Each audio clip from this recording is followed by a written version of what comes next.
YouTube, how you doing? Raj here. I hope you guys are doing well. Tonight I am back with basically a fragrances for work video. I'm going to be showing you my picks for the workplace.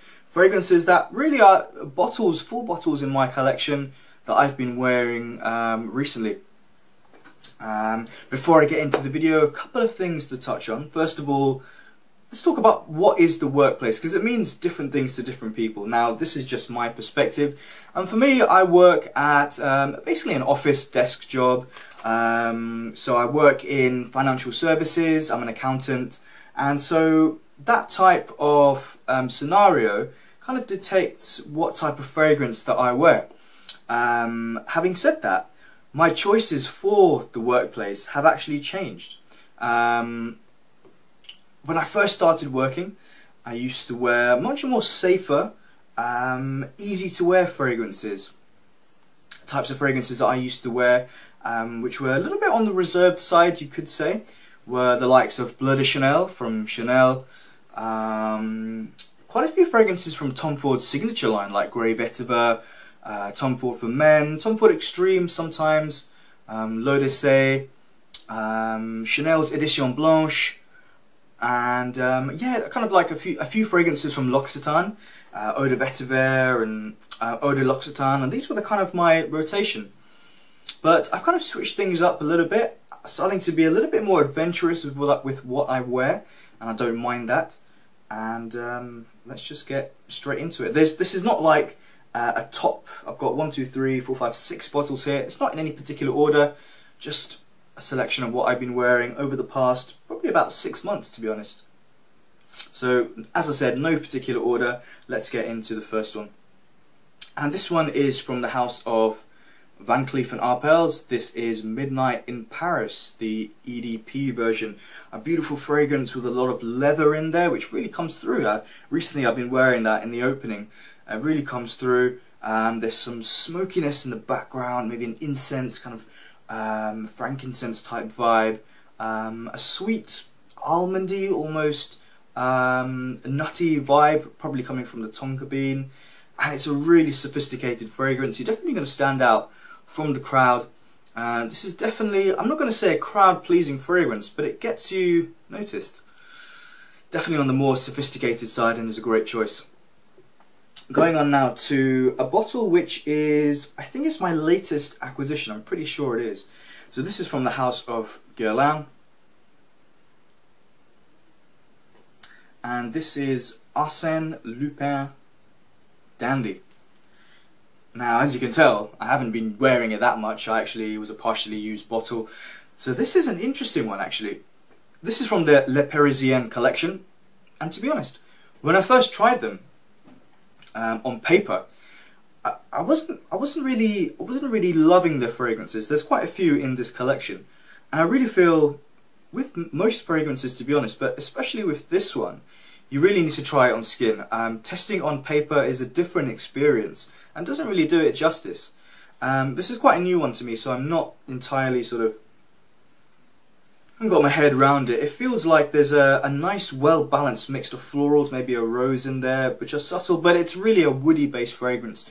I love cedarwood in there, a touch of smoke, which I know there's olibanum, frankincense in this, but I'm not sure whether that's the main player on my skin. It does give it a kind of, you could say, kind of a lighter balsamic kind of accord. It's an interesting fragrance. It's not a knock you out, a blow your mind type fragrance, but it's very safe, but it's not boring at all. It keeps me interested and lasts a long time on my skin. Worth checking out, definitely, if you can. Arsene Lupin Dandy from Guerlain. Let's just go on to this one. This is from Tom Ford's Private Blend. So I talked about Tom Ford's signature line, and there are some great ones in that line, but I really love this for work. This is Tom Ford's Italian Cypress.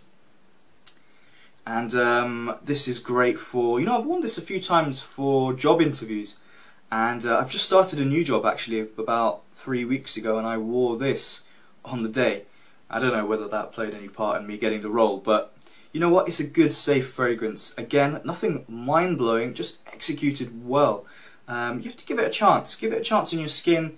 There's this kind of cocoa green Cypress note. I really feel it's very multifaceted, and I've probably mentioned this fragrance a few times on my channel, so I'm kind of repeating myself, but it's worth mentioning. There's a freshness coming from a very sharp green mint note, and this is a fragrance worth checking out. I've mentioned it before and I'll say it again, maybe a little bit overshadowed by a few other fragrances in the private blend. Tom Ford's Italian Cypress. Number four. There's no order, but this is the fourth fragrance. Again, one of my more recent purchases. This is from Parfum MDCI, and this is Chypre Palatin. Chypre Palatin, the Chypre Palace. This is a kind of weird and wonderful fragrance.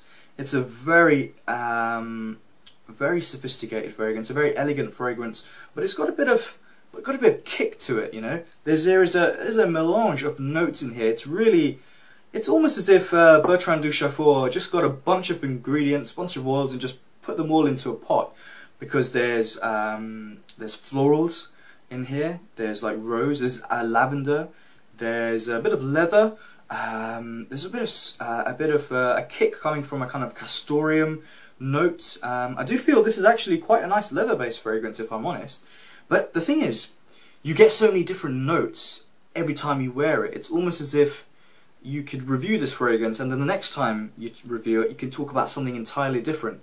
It's kind of like a niche lover's dream, if I'm honest. It's nothing too daring. It's not like a crazy amouage type fragrance.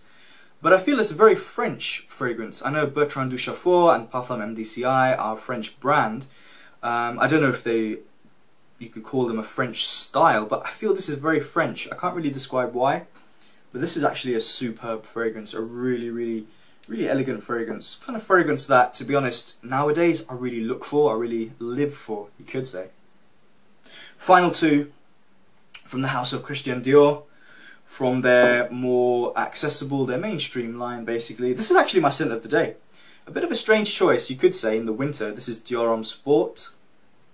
So sometimes I like to do this, you know, switch things up, wear a citrus-based fragrance or a fresher fragrance in the colder months. Lasted quite a long time, if I'm honest, today. It really did. I mean, I was just indoors, not really doing anything active, but this is, again, a very well-balanced fragrance. You got a citrus note in there, a lemon. Not actually the best lemon I've ever smelt. There are better citrus-based fragrances out there, but there's iris in there, and there's a bit of cedarwood and a touch of ginger as well. I do like it, although if I'm honest with you, I can't wear it that frequently. You know, I get a bit tired of it if I wear it a lot. And if I'm honest, again, I'm not 100% sure if I will repurchase this. I do like it a lot, and it's coming to an end now, but I'm not 100% sure that I will buy it again. I just think there are better, fresher, citrus-based fragrances out there. And I'm actually looking to add a few more citrus-based fragrances to my collection for spring and summer, and which I can use for work. Final bottle in my collection, another fragrance that I've worn in interviews. It's got a little bit more of, it's a bit more powerful in terms of projection and longevity. This is Dior Eau Sauvage Parfum. So Dior are going in this direction of producing more flankers and producing Parfum versions. There's a new Fahrenheit Parfum. I think also there's a new Midnight Poison Parfum coming out, I read about. So yeah, that's kind of like what they're doing nowadays. Again, a very simple, stripped back, but well put together fragrance. Kind of actually what Dior do. They have good quality ingredients and they blend them well together. There's a bergamot note in the opening, which is really overshadowed by a kind of sweet, almost slightly smoky myrrh note, and a kind of almost lemon-infused vetiver note in here.